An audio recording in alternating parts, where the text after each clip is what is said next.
Winning atmosphere कितना important है हमारी लाइफ में। किसी भी सफलता को प्राप्त करने के लिए माहौल बनाना कितना इम्पोर्टेंट है, आपको मैं एक छोटे से उदाहरण से समझाना चाहता हूँ। जब आप इस वीडियो में आ ही गए हैं तो 2 मिनट का समय निकाल के इसको देख लें, समझ लें। कहने का मतलब ये है कि किसी भी इंसान को सफलता प्राप्त करने से पहले, किसी टारगेट को पूरा करने से पहले विनिंग एटमॉस्फेयर बनाना बहुत ही ज़रूरी होता है। अगर उदाहरण के तौर पे आपको समझाना चाहूँ तो मैं आप सभी लोगों को लेके जाना चाहता हूँ उस कालखंड में जिसका नाम है द्वापर युग। द्वापर युग में एक महाभारत हुआ था। तो उस महाभारत के अंदर बहुत सारी चीज़ें हुई थी, लेकिन एक मार्मिक अध्याय था, एक मार्मिक एपिसोड था। जैसे उदाहरण के तौर पे ऐसे समझो कि आप और हम 2 घंटे की मूवी देख के आते हैं। पूरी मूवी के अंदर जो एक ऐसा एपिसोड आता है, एक ऐसा दृश्य आता है जिसकी वजह से पूरी मूवी हिट हो जाती है, या ट्रेलर कह सकते हो। तो उसी तरीके से मेरे इस वीडियो में ये उदाहरण ऐसा है कि पूरी वीडियो को एक अच्छा रूप देने वाला है। तो कहने का मतलब ये है कि जीवन में सफलता पाने से पहले एटमॉस्फेयर कितना इम्पोर्टेंट है, उसका एक उदाहरण देना चाहता हूँ मैं आपको। उदाहरण ये है कि कालखंड के अंदर, द्वापर युग के अंदर एक महाभारत हुई थी।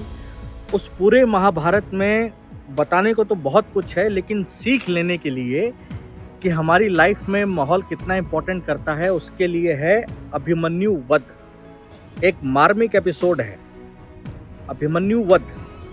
अर्जुन पुत्र थे अभिमन्यु, जिनका वध किया गया था महाभारत के अंदर।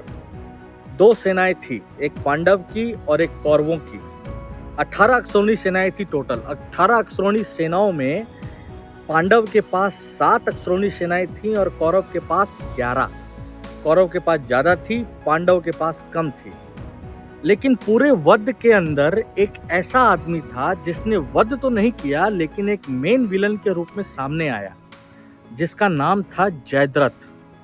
जयद्रथ ने अभिमन्यु वध तो नहीं किया, लेकिन एक मार्मिक एपिसोड के अंदर, उस पर्टिकुलर एपिसोड के अंदर मेन विलन के रूप में सामने आया, फ्रंट में आया। लेकिन उसने अभिमन्यु वध नहीं किया था। उसने मरे हुए अभिमन्यु को लात मारी। जब अर्जुन को यह पता लगा कि मेरा बेटा युद्ध में मारा गया, तो तकलीफ इस बात से नहीं थी कि मेरा बेटा युद्ध में मारा गया। रणभूमि के अंदर वीर योद्धाएं वीर गति को प्राप्त होते ही हैं, लेकिन तकलीफ इस बात की थी कि जयद्रथ ने मरे हुए अभिमन्यु को लात मारी। तो जैसे ही अर्जुन को ये बात पता चली, उन्होंने तुरंत उसी क्षण अपनी अंजलि में जल लिया और संकल्प किया और एक प्रेरणा करी कि आज सूर्य अस्त होने से पहले पहले अगर मैंने जयद्रथ का सर धड़ से अलग नहीं कर दिया तो मैं अपने शरीर को अग्नि में समर्पित कर दूंगा। इस बात को सुनते ही पांडव जो थे, उनके पूरे ग्रुप के अंदर तो मायूसी छा गई, और जो कौरव थे जिन्होंने अभिमन्यु वध किया, वो खुशी से छलक उठे। पांडवों में दुखी का माहौल इसलिए था क्योंकि पूरे महाभारत में पांडव की ओर से अर्जुन ही एक ऐसा बलशाली योद्धा था जो पूरे युद्ध को जीत सकता था। तो पांडव के अंदर दुखी का माहौल इसलिए था क्योंकि अगर जयद्रथ सूर्य अस्त से पहले नहीं मिला तो अर्जुन अपने शरीर को अग्नि के अंदर देह त्याग कर देगा, और अर्जुन खत्म तो पूरा कहानी खत्म, पूरा महाभारत खत्म, पूरा एपिसोड खत्म। और कौरवों में खुशी का माहौल इसलिए था क्योंकि उन लोगों को जयद्रथ को सिर्फ एक रात के लिए, सिर्फ सूर्य अस्त होने तक बचा के रखना था। जैसे जैसे शाम होने लगी, सूर्य ढलने लगा, अर्जुन परेशान थे। अर्जुन ने श्री कृष्ण की तरफ देखा और कहा कि प्रभु, अब तो तुम्हारा ही सहारा है। तो श्री कृष्ण का जो जवाब था अर्जुन को, वो सुनिए ध्यान से। श्री कृष्ण का जवाब था, माहौल बनाता हूँ, माहौल बनाता हूँ, एटमॉस्फेयर बनाता हूँ। कैसे बनाता हूँ, आगे सुनिए। जैसे ही बादल श्री कृष्ण के आदेश पर सूर्य के सामने हुए, वैसे ही कौरवों को पता चला कि सूर्यास्त हो गया। सूर्य अस्त होते ही कौरवों ने जयद्रथ को आगे कर दिया। अर्जुन को कहा कि ले, सूर्य अस्त हो गया, जयद्रथ को हमने आगे कर दिया, तूने अपना संकल्प तोड़ दिया, तुम अपना संकल्प हार चुके हो। अब अपने शरीर को अग्नि की ओर प्रस्थान करो। अर्जुन उदास हुए और उदास होने के पश्चात श्री कृष्ण को कहे कि प्रभु अब तो तुम्हारा ही सहारा है, जो करना है आपको ही करना है। श्री कृष्ण ने बादलों को आदेश दिया और कहा कि तुम सूर्य के आगे से हट जाओ। जैसे ही बादल सूर्य के आगे से हटे, अर्जुन भौचक्का रह गए। अर्जुन ने सोचा कि ये क्या माया रची है, ये क्या सीन है, हुआ क्या है। तो श्री कृष्ण अर्जुन की तरफ देखते हैं और कहते हैं, देखता क्या है, उठा गांडीव, चला तीर और जयद्रथ का सर धड़ से अलग कर दे।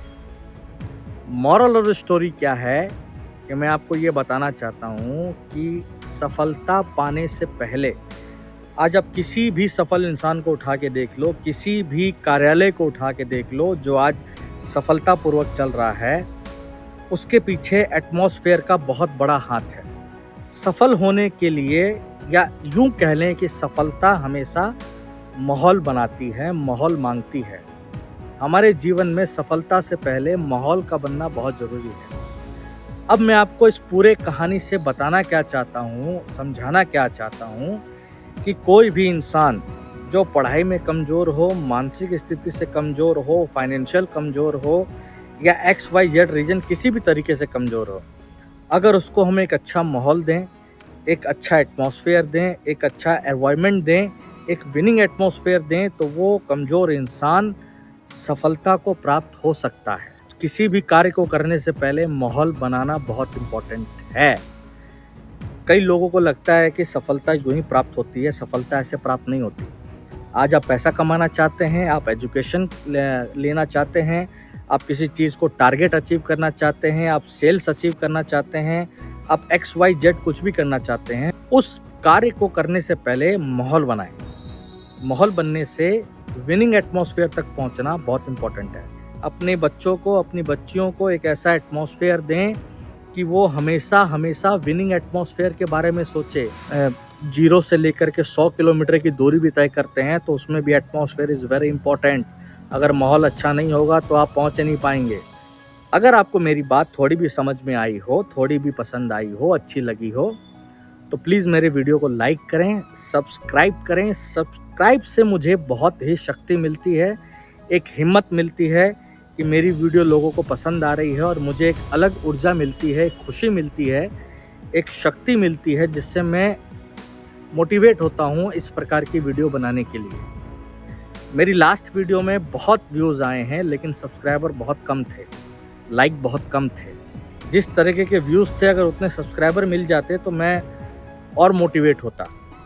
तो कहने का मतलब यही है कि अगर मेरी वीडियो पसंद आती है, अगर 10 लोग भी देखते हैं तो प्लीज़ आप सब्सक्राइब करें, उससे बहुत ही शक्ति मिलती है मुझ जैसे नए यूट्यूबर को, आप लोगों के द्वारा, जिससे हमें मोटिवेशन प्राप्त होता है कि हम ऐसी वीडियो और बनाएं। Thank you so much. जय श्री राम।